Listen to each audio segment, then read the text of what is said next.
जो बजट माननीय मुख्यमंत्री जी ने इस सदन में प्रस्तुत किया, उसके संदर्भ में मैं यहां पर बोलने के लिए खड़ा हूं।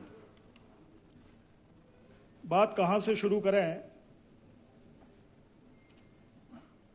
क्योंकि जो बजट का साइज है वो हिमाचल प्रदेश के अनुरूप बिल्कुल ठीक नहीं बैठता। यानी 58,514 करोड़ रुपए का बजट, जिसमें 0.12% की वृद्धि बताई गई है और लगभग 71 करोड़ गत वर्ष की तुलना में बढ़े हैं। और पिछले वर्ष की अगर हम की तरफ बजट की किताब को देखें तो उसमें वृद्धि 5,031 करोड़ रुपए की थी। मैं देखता हूं माननीय अध्यक्ष महोदय, इस तरफ से जितने भी हमारे साथी खड़े होते हैं वो जिम्मेवार जो हैं वो 2017 और 22 के बीच में रहने वाली सरकार को उस एक्सीडेंट को दोषी मानते हैं, अपने गिरेबान में नहीं झांकते। सबसे पहले मैं ये अभी भी माननीय सदस्य कह रहे थे कि हमारा जो आरडीजी का शेयर कम हो गया, राग आलापते रहते हैं। कभी अगर 40,000 करोड़ रुपया मिलता था तो ये 2025-26 में 3,257 करोड़ रह जाएगा। जब आपकी हुकूमत आई 2022 में तो ये बैलेंस, ये जानकारियां क्या आपको नहीं थी? क्या इसका ज्ञान आपको नहीं था? एक बात और बार बार यहां पर आती है कि जीएसटी पर चाबुक चला दी गई। पूरे देश के वित्त मंत्री, मुख्यमंत्री 2017 में हस्ताक्षर हुए, फैसला लिया गया कि ये ग्रांट जो है, कंपनसेशन ग्रांट हर वर्ष कम हो जाएगी, टेम्पर डाउन हो जाएगी और जून जुलाई 2022 में ये समाप्त हो जाएगी। ये हिमाचल प्रदेश के लिए नहीं है, पूरे देश के लिए। और पूरे देश का हिमाचल प्रदेश भी एक हिस्सा है। और यहां पर क्या कहा जा रहा है कि संजय अवस्थी जी, आप हमारे साथी हैं, क्या कह रहे हैं कि ये जो लोन है ये विरासत में मिला। मैंने आज तक बजट बुक में 20 सालों में मैं भी इस माननीय सदन का कभी भी निवर्तमान मुख्यमंत्रियों का या सरकारों का हवाला नहीं होता, कहीं प्रसंग आता है, पर हर पहरे पर यह प्रसंग आ जाए। ये 1993-92 में जो 9वां वित्त आयोग था, उसमें गलत आंकड़े उस समय की सरकार ने प्रस्तुत किए थे माननीय अध्यक्ष महोदय। और ये लोन लेने की जो प्रथा है, 1993 से पहले श्री शांता कुमार जी थे, लोन लगभग नाम मात्र था, गलत आंकड़े पेश किए गए। तो मैं माननीय, अभी तो हमारे उप मुख्यमंत्री जी यहां पर बैठे हैं, मैं आपसे आग्रह करना चाहता हूं, आप पिछला सारा रिकॉर्ड निकालिए और उसमें इसका जिक्र होना चाहिए था। 93 में कितना लोन लिया गया, 98 में कितना लिया गया, 2002 में कितना लिया गया और 12 में कितना लिया गया, 17 में कितना लिया गया और 22 में कितना लिया गया, उसका जिक्र होना चाहिए इस बजट बुक में। क्यों इन तथ्यों को छुपाने की कोशिश हो रही है?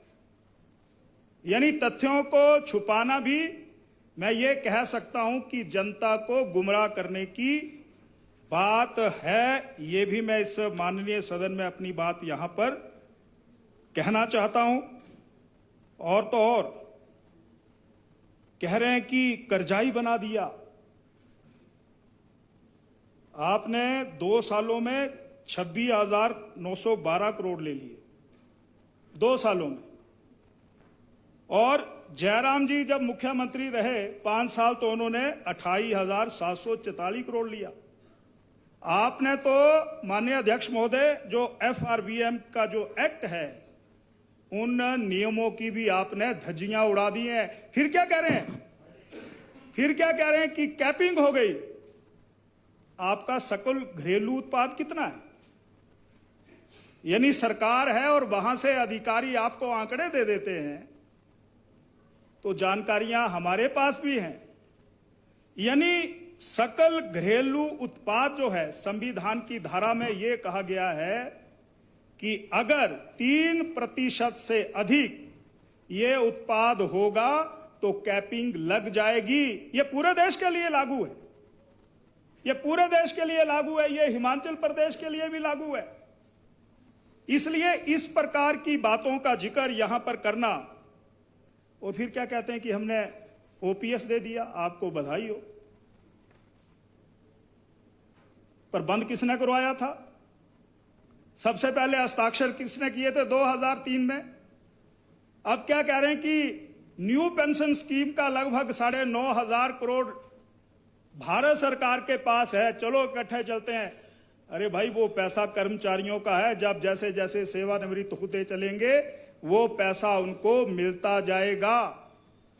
भारत सरकार ये पैसा किसी भी सूरत में, मुझे ऐसा लगता है कि आपको पेंशन और देनदारियों के लिए किसी सूरत में नहीं देगी। ये फिजिकल मैनेजमेंट जो है ये आपको अपने स्तर पर करना पड़ेगा। ये भी मैं यहां पर कहना चाहता हूं माननीय उपाध्यक्ष महोदय। अध्यक्ष महोदय सुनिए, अध्यक्ष महोदय, केंद्र सहायता करता है, इसमें कहीं जिक्र ही नहीं है। उपाध्यक्ष को बुला लेते हैं। अध्यक्ष महोदय, क्षमा करना अगर ये उच्चारण हुआ तो। अध्यक्ष महोदय, मैं ये कहना चाहता हूं कि जो सेंटर स्पेशल असिस्टेंस है, ग्रांट है, वो भी हिमाचल प्रदेश को मिल रही है। उसका जिक्र तो कर देते बीच में कहीं ना कहीं। चाचा जी सुनिए जरा, कृषि में सुधार करिए, पशुपालन विभाग ठीक चलाइए, पर उसमें भी कटौती कर दी गई है। 2000 माननीय अध्यक्ष महोदय, 2022 और 23 में 1,515 करोड़ मिले, 2023-24 में 1,357 करोड़ मिले, 457 करोड़ मिले। ये लगभग 3,329 करोड़ जो केंद्र स्पेशल असिस्टेंस ग्रांट है, ये भारत सरकार की ओर से हिमाचल प्रदेश को मिला। इसका जिक्र भी यहां पर कर देते। और जो आज मुख्यमंत्री कह रहे हैं कि हम कांगड़ा एयरपोर्ट की एक्सपेंशन कर रहे हैं, उसमें इसका भी समावेश है, इसका भी समावेश है माननीय अध्यक्ष महोदय। ये जो एक्सपेंशन हो रहा है, और भूल जाते हैं, जिक्र करते हैं। अगर हम पठानकोट मंडी की बात कर रहे हैं, 10,067 करोड़ रुपया खर्च NHAI खर्च कर रही है, उसका कहीं हवाला नहीं है। मटोर शिमला 10,512 करोड़ खर्च हो रहा है, उसका कोई हवाला नहीं है। कीरतपुर मंडी 13,784 करोड़, उसका हवाला नहीं है। पिंजौर बंदी हैं जी, तो क्या ये जो पठानकोट मंडी है ये हिमाचल में नहीं है? परवाणु सोलन कैथली घाट 7,632 करोड़ खर्च हो रहा है। और जब आपदा आई थी उस समय लगभग 1,100 करोड़ रुपया भारत सरकार ने मनरेगा में भेजा, और PMGSY में 2,700 करोड़ आया। और माननीय अध्यक्ष महोदय, अभी हाल में ही पिछले दिनों लगभग 93,000 मकान जो है हिमाचल प्रदेश के अलग अलग ब्लॉक में आए हैं। इसका जिक्र तो यहां पर हो जाना चाहिए था, इसमें इसका कहीं जिक्र ही नहीं है, इसका कहीं पर उल्लेख ही नहीं है। और कर देते चाचा जी, 300 करोड़ रुपया तो फीना नहर के लिए आया है, 300 करोड़ रुपया वो भूल गए। तो मैं माननीय अध्यक्ष महोदय, ठीक है आप मंत्री, आपने भी कोशिश की होगी, आपने भी दौड़ धूप की होगी, परंतु मैं पहले के किस समय के हैं, प्रोफेसर प्रेम कुमार धूमल जी थे उस समय। माननीय अध्यक्ष महोदय, वो आपके विधानसभा क्षेत्र से शुरू होता है, फीना सिंह नहर जो है, उसी समय यह शुरू हुआ था। 10 साल तक आपकी भी सरकार रही। तो मैं ये कहना चाहता हूं कि आज जिन योजनाओं का जिक्र यहां पर होना चाहिए